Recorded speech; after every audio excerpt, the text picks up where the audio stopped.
O Saber Direito desta semana é com o professor Sérgio Henrique Salvador. O curso é sobre direito previdenciário. Tem dúvida sobre o assunto? É só mandar um e-mail para saberdireito@stf.jus.br.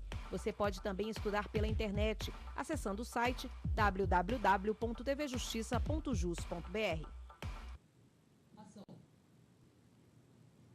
Olá, sou o professor Sérgio Henrique Salvador, especialista em direito previdenciário e também em processo civil, advogado, palestrante, escritor e professor universitário e também de cursos de pós-graduação. Seja bem-vindo, senhor, seja bem-vinda, senhora, para mais uma aula do Saber Direito dentro da temática Atualidades do Direito Previdenciário. E na aula de hoje abordaremos o assunto a sentença trabalhista no processo previdenciário. Pois bem, quando falamos em sentença trabalhista, sentença, comando sentencial, ou aquele pronunciamento que o juiz singular profere, o juiz de primeiro grau, na finalização do processo judicial, a sentença é aquele comando proclamado, declarado para resolver o problema, para resolver o litígio. Dentro do direito previdenciário, aliás, como sempre tenho afirmado, uma das grandes áreas em crescente dentro da ciência jurídica. O direito previdenciário, segundo o MEC, é a área jurídica que mais cresceu nos últimos 10 anos. É a pós-graduação mais procurada em todo o país. De modo que a sentença trabalhista dentro do processo previdenciário é mais um tema atualíssimo, interessantíssimo e que traz para nós muitas problemáticas. A sentença trabalhista, ela produz os seus efeitos dentro de um processo previdenciário? Totalmente? Parcialmente? Ela precisa de algum requisito ou alguma condição?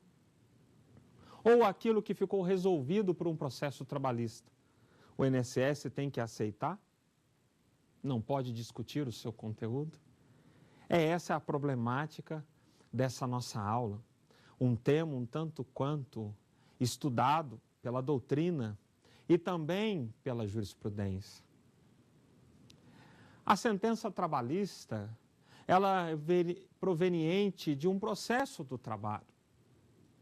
Dentro de um processo trabalhista, o trabalhador ele busca alguns direitos, aviso prévio, 13º, férias, adicionais, diferença salarial, enfim. Tudo isso é debatido dentro de uma relação processual, de início, meio e fim. E a sentença vem e declara se esse trabalhador ganhou ou não os seus direitos. Se os direitos reclamados foram totalmente entregues, se foram parcialmente, em quais valores, em quais parâmetros. Essa sentença, que transita em julgado, ela sai de um processo trabalhista, a sua eficácia, ela está somente entre as partes ou ela também alcança terceiros, como o INSS? Logo, quando falamos em sentença, poder da sentença, num primeiro momento, não teríamos muitas dificuldades em compreender que a sentença ela é auto-aplicada. Ela produz os seus efeitos, sim, contra as partes e também contra terceiros, sobretudo em alguns relacionamentos assemelhados, sobre alguns relacionamentos conectados.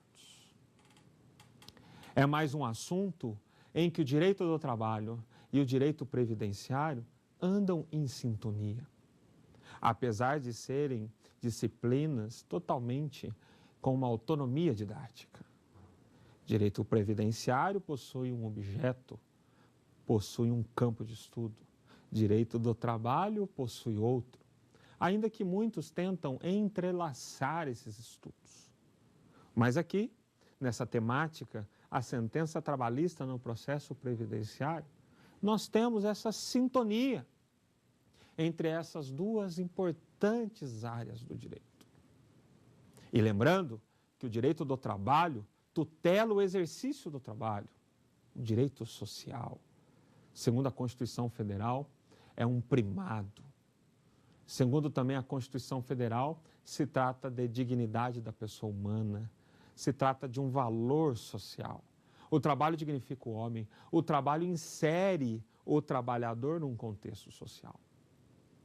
E assim também é o direito previdenciário. O artigo 6º, caput da Constituição Federal, a cabeça do artigo, coloca a previdência social como um verdadeiro direito social, assim como moradia, educação, lazer e outros. Mas a problemática aqui, ela está dentro dessa discussão se o INSS tem ou não que aceitar o conteúdo trabalhista. Ora, às vezes esse conteúdo trabalhista, ele será decisivo dentro do direito previdenciário. Imaginemos aquele trabalhador com 35 anos de carteira anotada. Só que desses 35, 20 anos ele trabalhou de uma empresa que ele teve que ir à justiça e reconhecer esses 20 anos. Então, ele foi vencedor na lide previdenciária trabalhista. Ele ingressou com o processo na Justiça do Trabalho. Ele reclamou esses 20 anos. E depois um amplo debate de provas dentro do contraditório e também dentro da ampla defesa, princípios constitucionais, seja para processos judiciais, seja para processos administrativos, ele foi vencedor. E a empresa, então, ela é condenada a pagar os direitos trabalhistas desses 20 anos e ainda anotar a sua carteira de trabalho.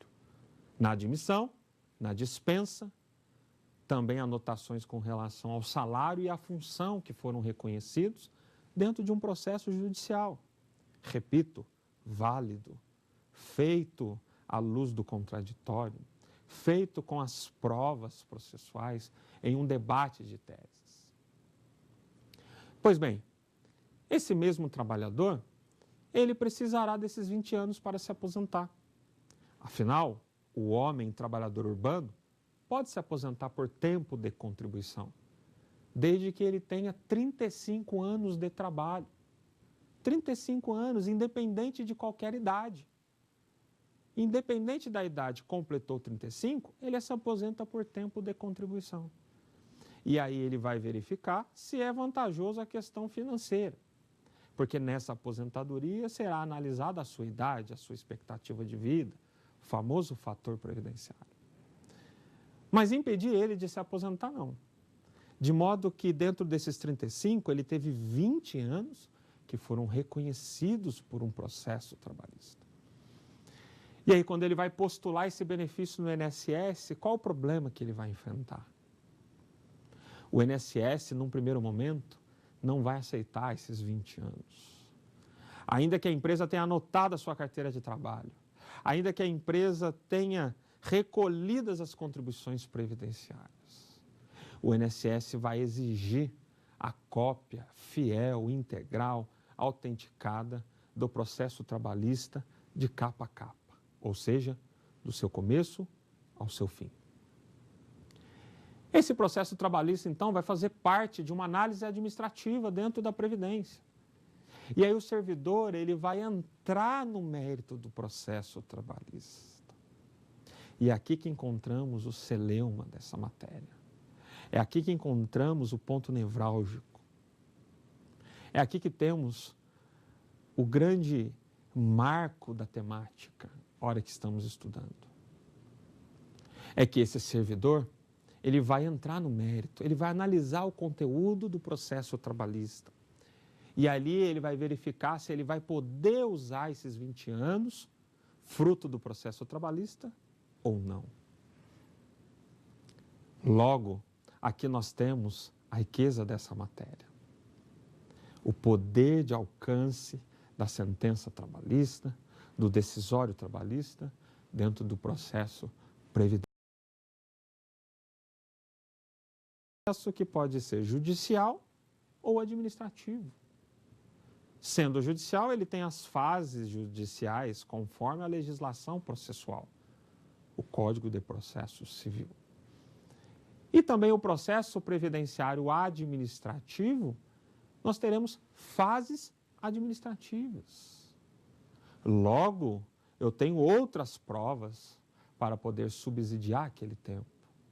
Mas o servidor, ele verifica, o INSS verifica que foi fruto de uma sentença trabalhista. E aí ele começa a investigar o conteúdo desse processo trabalhista. E aí devemos ter uma reflexão jurídica. Será que ele tem esse poder? Será que a atuação dele não é uma atuação ali de verificar os requisitos? Será que ali ele não tem que aceitar o conteúdo trabalhista?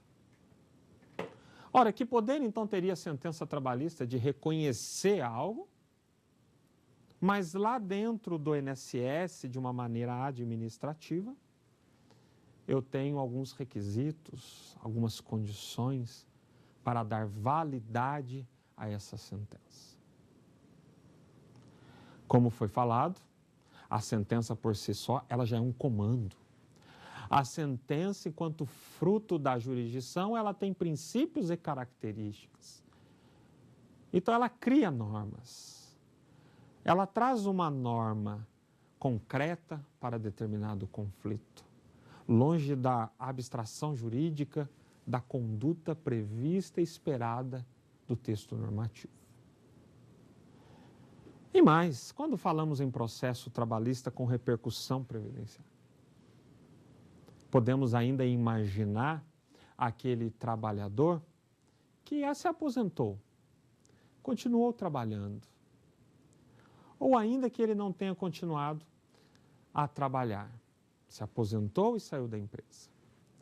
Mas depois da sua aposentadoria, depois da saída da empresa, ele ingressou com um processo trabalhista contra o seu ex-patrão, pedindo um adicional de periculosidade de 30% em cima do seu salário mensal.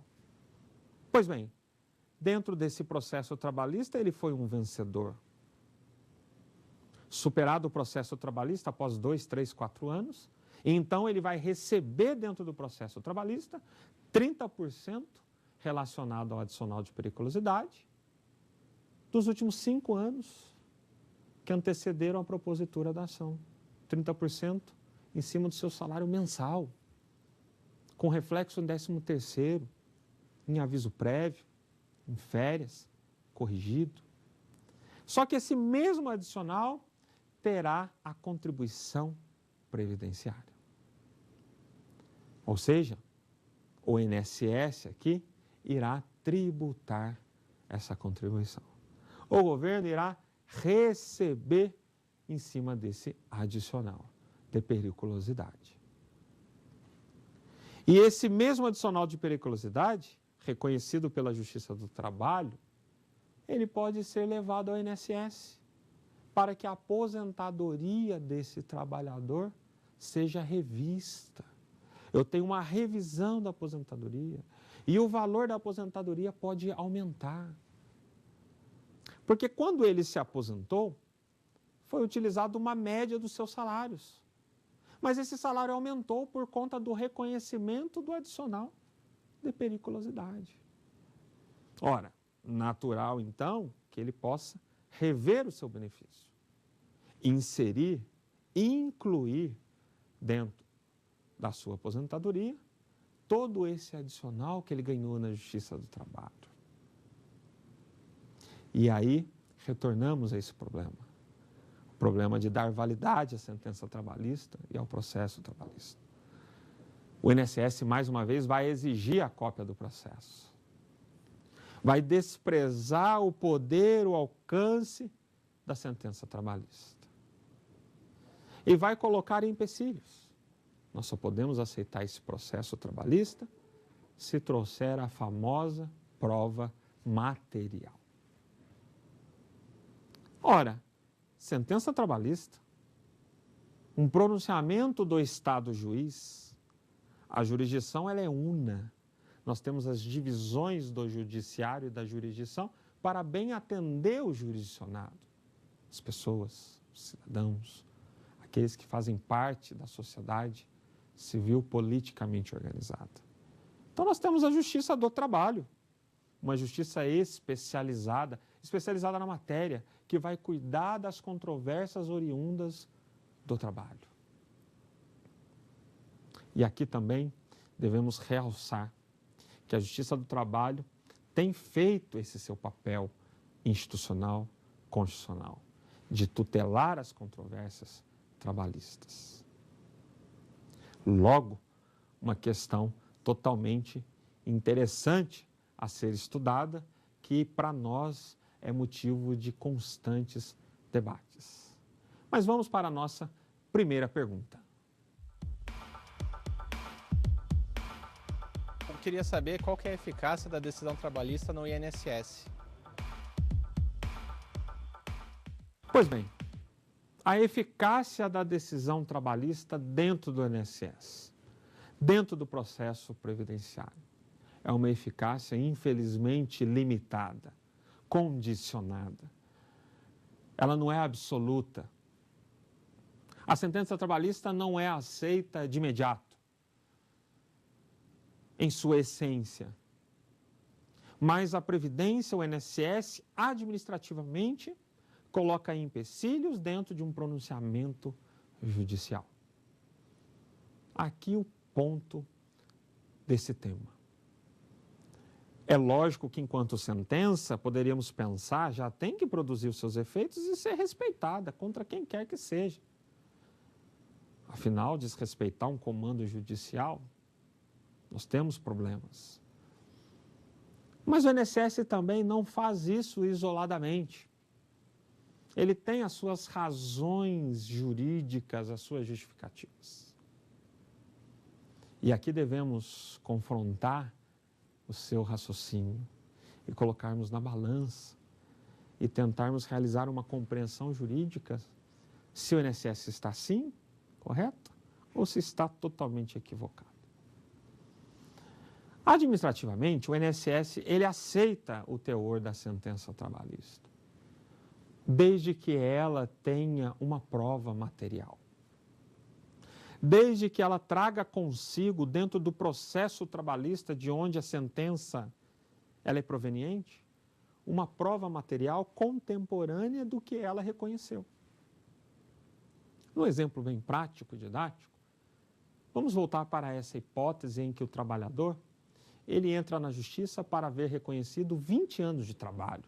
Trabalhou 20 anos sem anotação em carteira. Mas ele tem, durante esses 20 anos, alguns recibos. Alguns contra-cheques, algumas fichas financeiras, algumas folhas salariais, devidamente anotada, com data da época. Logo, é essa a prova material que o INSS vai exigir para aceitar toda a sentença trabalhista. Mas será que assim é um pensamento correto? Será que nós não estamos aí com esse pensamento limitando o alcance de um poder da República? Será que a sentença trabalhista dentro da relação previdenciária não tem nenhum valor? Será que as provas obtidas dentro de um processo trabalhista também, além da documental, além dessa prova material, matéria, enfim, não possuem nenhum valor? Ora, sabemos que para chegar a uma sentença eu tenho um confronto de teses. Eu tenho a tese inicial, tenho a tese contrário, contraponto, e tenho a sentença. O juiz, ele sentencia, ele faz uma síntese do processo. Então, o juiz, ele decide qual foi a tese apresentada e aquela que foi provada. Ele põe na sua balança do julgamento aquele que conseguiu demonstrar a sua tese. E aqui nós temos as provas. Não existe uma prova maior ou melhor ou acima do que outra. As provas existentes no nosso direito, o estudo probatório, o direito probatório, é o estudo em sintonia, é o estudo em consonância, em harmonia. É errado pensar que uma prova pericial é mais importante que uma prova documental e vice-versa. É errado pensar que uma prova testemunhal vale mais do que uma inspeção judicial. É errado pensar de que uma prova testemunhal vale mais do que um depoimento pessoal. O conjunto probatório ele é todo harmonioso. E é importante que nesse processo trabalhista, onde essa sentença saiu, nós temos a aplicação do Código de Processo Civil, quanto às modalidades probatórias, quanto ao direito probatório. É que a CLT, ela traz uma fonte supletiva, subsidiária, em que ela procura, no processo civil, algumas regras processuais que a CLT, que o processo trabalhista, objetivamente não tratou. É o exemplo claro do que nós temos dentro do processo trabalhista pelo artigo 769 da CLT. Artigo 769 da CLT, onde o juiz trabalhista, aquele que vai pronunciar a sentença, proclamá-la, encerrar ali uma das fases do processo, ele vai então ter esse direito de subsidiariamente procurar no processo civil algumas regras processuais, sobretudo as probatórias. Lógico, essa exigência do INSS quanto à necessidade de apresentação de uma prova material, ou seja, um documento, demonstra para nós que ele cria ou ele criou uma superprova acima das demais. Sabemos que dentro de uma relação processual, o juiz pode ter o seu convencimento somente por uma prova, somente com testemunhas. Ele pode ter o seu convencimento somente com perícia. Ele pode ter o seu convencimento somente com depoimento pessoal das partes. Ou também subsidiar o seu livre convencimento nas razões de decidir, princípio da persuasão racional, princípio constitucional e também conhecido dentro da teoria geral do processo. Ele pode subsidiar com uma inspeção judicial. Ele resolve ir no local do fato e averiguar o que está acontecendo ou o que está acontecendo. O juiz é livre para decidir, desde que motivadamente. Então, o INSS, tendo essa conduta de exigir uma prova material, nos parece que ele cria uma superprova. Ele produz uma superprova. Somente eu posso aceitar a sentença do juiz trabalhista se eu tiver um documento contemporâneo. E assim é feito porque a legislação federal traz essa dicção normativa, mas pouco interpretada, pouco compreendida. O artigo 55, parágrafo 3º, da Lei 8.213 de 1991, a famosa Lei de Benefícios do INSS, traz essa exigência, que para aceitar como tempo de serviço, o processo trabalhista somente será aceito mediante a apresentação de uma prova material. Assim é o texto da lei. Porém, ele precisa ter uma interpretação social, harmoniosa, não uma interpretação literal, restritiva, simplista, superficial. O texto vai dizer tempo de serviço. E em outras situações em que não há o reconhecimento de tempo de serviço. Já citamos aqui o exemplo do adicional de periculosidade. Eu não tenho aqui um reconhecimento de tempo de trabalho, mas um adicional porque trabalhou em condição perigosa. E também aquele trabalho exercido em hora extra, a sobrejornada, além do tempo regulamentar, tempo legal, de 8 horas por dia, a regra geral da CLT. Ele trabalhava 10 horas por dia. Automaticamente ele pode postular contra a empresa o recebimento dessas horas extras trabalhadas e não pagas. E se ele é aposentado e tem esse reconhecimento posterior à aposentadoria, ele pode pegar essa hora extra, que a Justiça do Trabalho lhe reconheceu, ir lá no INSS e fazer uma revisão da sua aposentadoria, para incrementar nela toda essa hora extra reconhecida, onde houve também o recolhimento previdenciário. Se a empresa recolheu a previdência em cima de adicional de periculosidade, adicional de insalubridade, adicional de penosidade, em cima de uma outra categoria ou um benefício reconhecido, em cima também aí da hora extra, enfim, e tem uma repercussão previdenciária, já que ela contribuiu em cima da hora extra, lógico que isso tem que ter uma repercussão dentro do processo previdenciário. E o trabalhador só tem condição de fazer isso quando ele leva o decisório trabalhista. De modo que aqui, mais uma vez, ele se depara com esse entrave. Um entrave administrativo, mas calcado na legislação compreendida. A interpretação, ela tem que ser harmoniosa, sociológica. O texto de lei, ele não é e nem pode ser usado de forma restritiva, simplista, superficial. O texto vai dizer decisão judicial que reconhece tempo de serviço. Mas e tantas outras situações em que não há o reconhecimento de tempo de trabalho?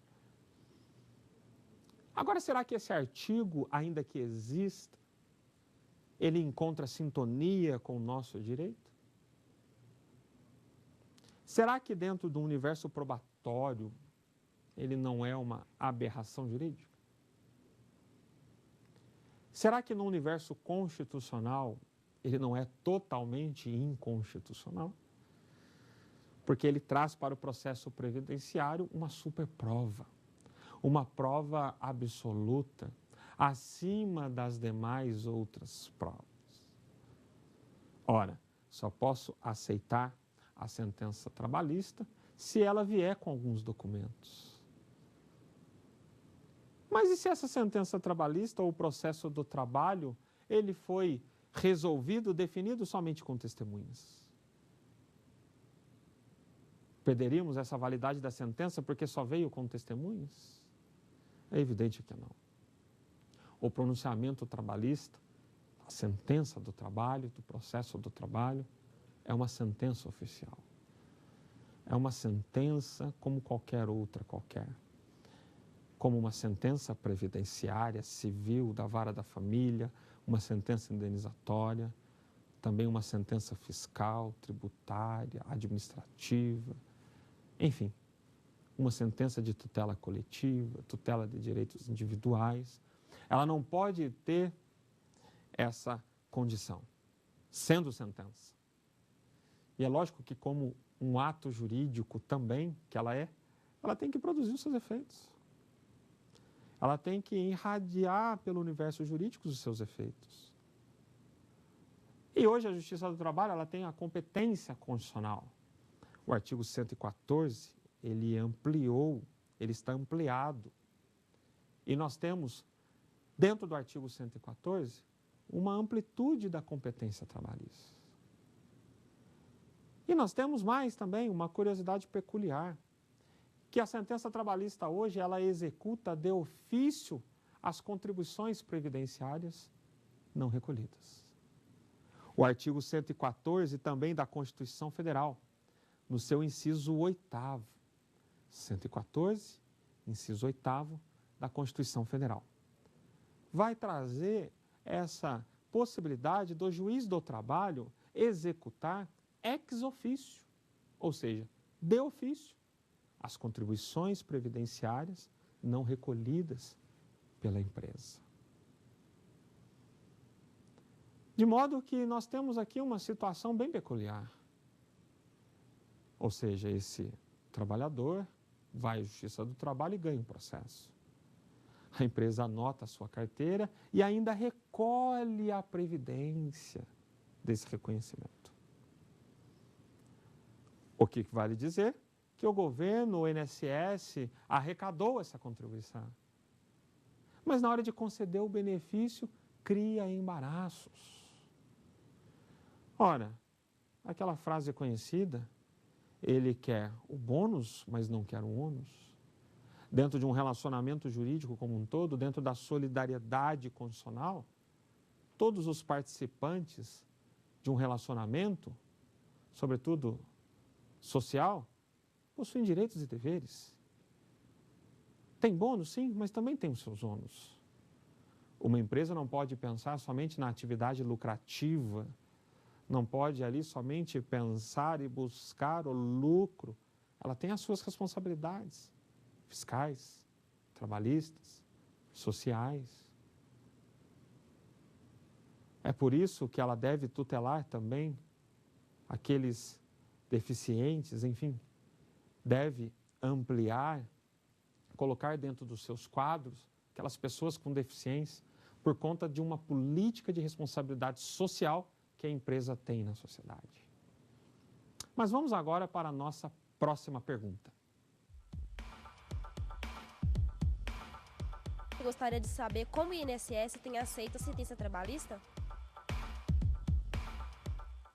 Como estamos aqui tratando, né? Essa sentença trabalhista, ela não tem sido objeto de um uso, de uma aceitação 100%. O INSS tem, sim, criado embaraços, criado obstáculos. Ele tem, sim, colocado condições para reconhecer o poder de uma sentença trabalhista. Uma situação perigosa de se pensar.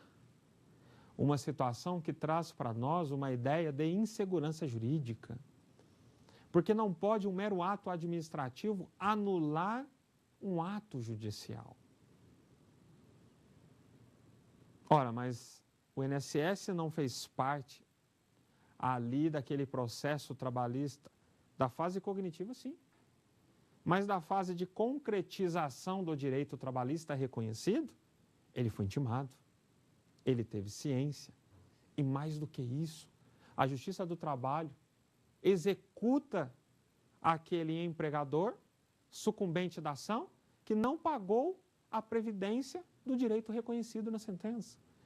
De modo que, na maioria das vezes, o INSS ainda arrecadou, recebeu judicialmente. Então, nós não podemos ter uma ideia constitucional apenas para arrecadar, apenas para receber, uma estrutura para o pagamento de contribuições previdenciárias, sem que isso tenha um reflexo dentro do processo previdenciário.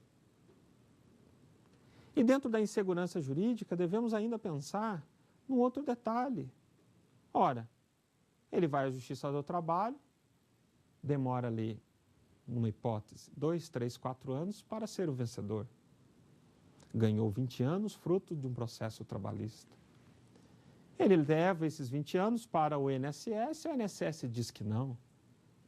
E aí ele parte para uma nova briga com a Previdência, que pode demorar 2, 3, 4, 5, 6 anos. Então ele tem aí uma passagem judicial, primeiro pelo direito trabalhista, e agora para buscar o seu direito previdenciário, a sua justa aposentadoria, que é um direito social, que é um direito fundamental, que atende o princípio da dignidade da pessoa humana, que é um direito também do trabalhador. Afinal, o artigo 7º da Constituição diz que são direitos dos trabalhadores urbanos e rurais. Um rol extensivo. E lá nós temos a aposentadoria. Como também temos diversos outros artigos da Constituição que falam, que tratam da Previdência. O artigo 201 da Constituição Federal, que vai falar do regime geral de previdência social. O artigo 194 vai falar dessa ideia de seguridade social, onde a previdência está inserida. O artigo 5º, o artigo 6º, também o 7º. Então nós temos um tratamento constitucional sublime, especial, sui generis para a previdência, que não pode um ato administrativo, interpretando a lei friamente, denegar. Esse cidadão, então, terá que recorrer à justiça contra o INSS para fazer valer uma sentença trabalhista? Me parece, e parece para a doutrina, que isso fere a segurança jurídica. Em que pese o servidor ali usar o princípio da legalidade como ferramenta. Está na lei, ele tem que obedecer, ele é obrigado a obedecer. Um dos princípios do artigo 37 da Constituição Federal. Legalidade. dentro da administração pública.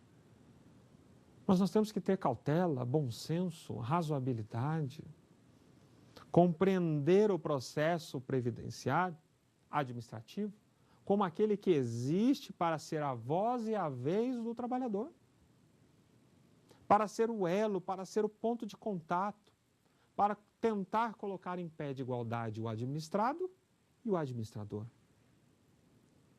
Aqui, uma das lições mais básicas do direito administrativo, que o processo previdenciário administrativo ou o processo administrativo em si existe somente para favorecer, existe e se justifica para tutelar os direitos do administrado. Então, quando esse aposentado ele chega lá no INSS e requer uma revisão com fruto de uma decisão trabalhista, ele está travando ali um relacionamento administrativo.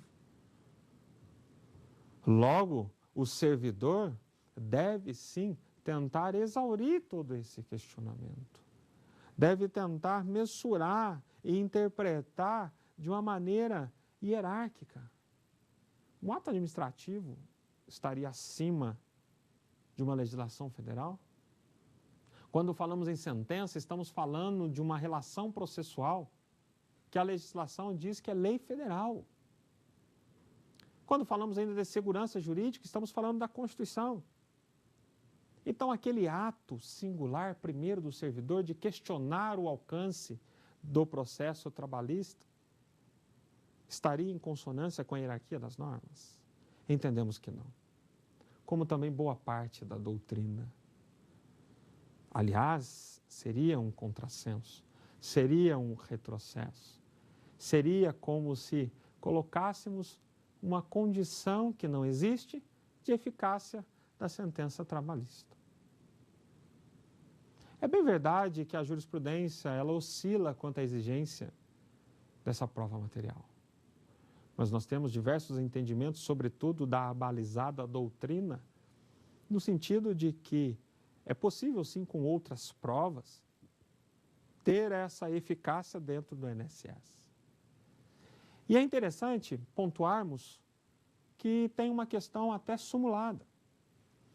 Nós temos a súmula 31 da TN1, súmula 31 da TN1, Turma Nacional de Uniformização.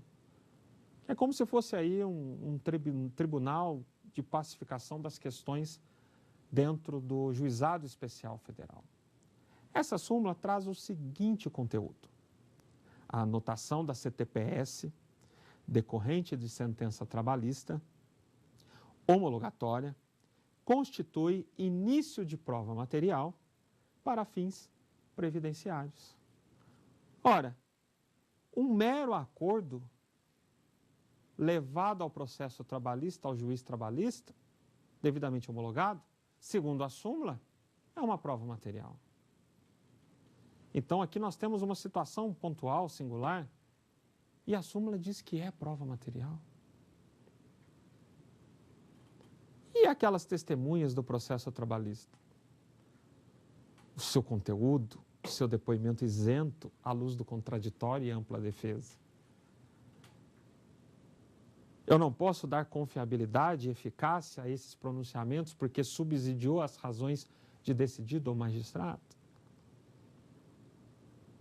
Percebam que aqui, senhoras e senhores, nós temos aqui a criação de uma superprova, acima das demais, e dentro de um conceito restritivo da legislação.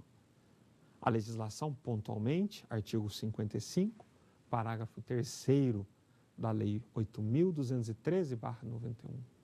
Ela informa a necessidade da prova material para decisões judiciais de comprovação de tempo de serviço. E tantos outros aspectos em que eu tenho também um direito trabalhista reconhecido que necessariamente não está ligado a tempo de serviço. Afirmei aos senhores e senhoras o adicional de periculosidade, mas poderia ser um adicional de insalubridade, um adicional de penosidade. Que eu não vou discutir ali o trabalho em si, a existência ou não dele, mas o contato, a exposição do trabalhador com determinados agentes. Agentes esses que determinado contato, se for habitual ou permanente, sem a devida proteção, traz problemas na saúde desse trabalhador. De maneira que outros aspectos também podem influir dentro do processo previdenciário. Assim, não podemos ter a questão resolvida à luz do texto frio da lei. E mais, a legislação não é a única fonte do direito. Citei a súmula aqui da TN1, súmula que traz um conteúdo de jurisprudência, ou seja, um debate jurisprudencial. Jurisprudência é fonte do direito. Sabemos que a jurisprudência vem da praxis jurídica, da prática jurídica, casos concretos que, assemelhados, francamente debatidos, exaustivamente debatidos, formam a jurisprudência, que num determinado ápice tempo de consolidação, viram súmulas ou verbetes sumulares. Assim, essa súmula, ela traz já um grande norte, ela traz já uma outra ideia, um ideário de que também outras provas ou outros elementos processuais podem e devem ser aceitos dentro do INSS. Sem falar da segurança jurídica, que aqui já citamos. Sem falar de uma interpretação que deve ser harmoniosa. Sem falar também do conjunto probatório, que é harmonioso à luz do processo civil brasileiro. Assim, a sentença ela deve sim ter o seu alcance. Sobretudo de caracterizar aqui uma ofensa a um direito líquido e certo. O cidadão tem um direito líquido e certo de acessar a jurisdição e ganha um processo trabalhista. E lá na área administrativa previdenciária, essa decisão trabalhista não é aceita ou é aceita condicionada. Aqui eu tenho uma lesão ao direito líquido e certo, possível até mesmo ser solucionado dentro do rito do mandado de segurança. Lógico que essa problemática, ela tem aí se instaurado no judiciário. Um assunto que continua trazendo grandes discussões. É uma sentença que aplicamos totalmente, condicionalmente. De um lado eu tenho a legalidade da lei, mas do outro lado eu tenho um conjunto de princípios, valores, interpretações acima do frio texto da lei. Assim, devemos sim compreendê-la como um poder de sentença, como uma sentença que produz os seus efeitos. E de maneira sui generis, o INSS ele fez parte desse processo trabalhista. Como aqui pontuamos, segundo o artigo 114 da Constituição Federal, a Justiça do Trabalho executa as contribuições previdenciárias. Ora, então naqueles 20 anos, se houve anotação em carteira, se houve o pagamento dos créditos trabalhistas, dos direitos trabalhistas, como férias, aviso prévio, 13º, mas esse mesmo empregador que perdeu a ação não pagou o INSS do direito reconhecido, ele vai ser executado não pela Previdência, via execução fiscal, mas ele vai ser executado ex officio ou de ofício pelo juiz do trabalho. O juiz do trabalho, então, verificando o não pagamento, vai proceder com a atualização dos cálculos e iniciar uma atividade executiva contra a empresa. Assim, o argumento de que o INSS não fez parte ou não faz parte não é um argumento muito razoável de se seguir. Até porque ele não pode somente querer o bônus e não arcar com o ônus. Eu não posso ter uma atividade estatal, uma previdência que deve ser social, olhando somente para critérios financeiros, atuariais, econômicos. Eu não posso, com uma política econômica, pensar exclusivamente em restrição de direitos trabalhistas. Eu não posso também aqui, de uma maneira fria e simplista de critérios quantitativos, restringir o acesso à tutela em si do Estado. Quando falamos de previdência social, uma técnica do Estado para proteger os seus trabalhadores. A Previdência existe em favor dos trabalhadores. A Previdência recebe a contribuição previdenciária. Lógico, ela não faz favor a ninguém. Ela tem o dever de dar o benefício. Cumpriu os requisitos legais, o cidadão, então, ele pode ir na Previdência e exigir o benefício. Ele completou 35 anos, ele vai lá no INSS e postula o seu benefício. A Previdência não faz favores, a Previdência obrigatoriamente deve atender os seus abrigados, sobretudo aqueles contribuintes que cumpriram os demais requisitos. O exercício ao direito previdenciário é um exercício do cidadão, ele vai aposentar se ele quiser, ele não é obrigado a se aposentar dentro do regime geral. Diferentemente de outros regimes, sobretudo o estatutário, em que atingindo a idade de 70 anos, automaticamente eu tenho essa aposentadoria, como também outras situações. Lógico, um tema um tanto quanto interessante para os nossos debates. Mas vamos para a nossa próxima pergunta. Caso da recusa da decisão, como o trabalhador deve agir?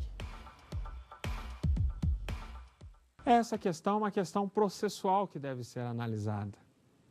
O INSS denegando a eficácia da sentença, esse trabalhador ele pode sim questionar essa decisão, esse ato administrativo.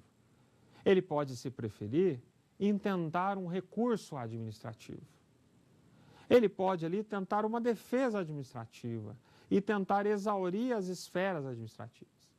Como ele também pode, de imediato, recorrer à justiça, defender a tese do mandado de segurança, porque aqui nós temos um direito líquido e certo. Nós temos ali o direito de acesso à jurisdição trabalhista, o pronunciamento, um direito que é absoluto de acessar a jurisdição como um todo. Então percebam que aqui ele tem essa caminhada, como ele também pode ingressar com uma ação ordinária contra o INSS e postular a tutela antecipada. E aqui uma questão processual interessante. Nós temos a tutela antecipada do ponto incontroverso. Artigo 273, parágrafo 6º do Código de Processo Civil. Ele, com base nesse ponto incontroverso, quer seja o conteúdo trabalhista, ele tem todo o direito de entrar com essa ação ordinária, postular a tutela antecipada e ali tentar de imediato já receber o seu benefício. O que mais a Justiça poderia discutir? O que mais um juiz federal ou um juiz estadual, dependendo da competência, vai analisar se não dar validade ao conteúdo de outro juiz, o juiz do trabalho? Assim, nós teremos que ter uma respeitabilidade das decisões. Eu vou ingressar com essa ação da Justiça Federal, o juiz federal não vai poder questionar aquilo que o juiz do trabalho já assentou. Aqui nós entramos com a segurança jurídica, de maneira de que é possível, sim, ingressar com ações, seja ordinária, ou um mandado de segurança, ou também tentar resolver isso administrativamente. E argumentos não faltam para tanto.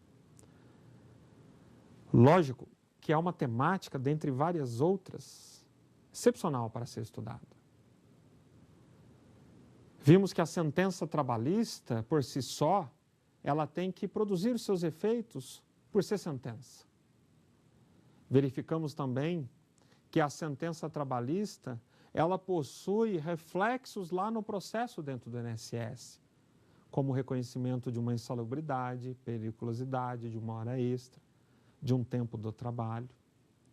Verificamos também que dentro desse conjunto probatório que subsidiou o processo trabalhista, nós não temos uma prova acima das demais.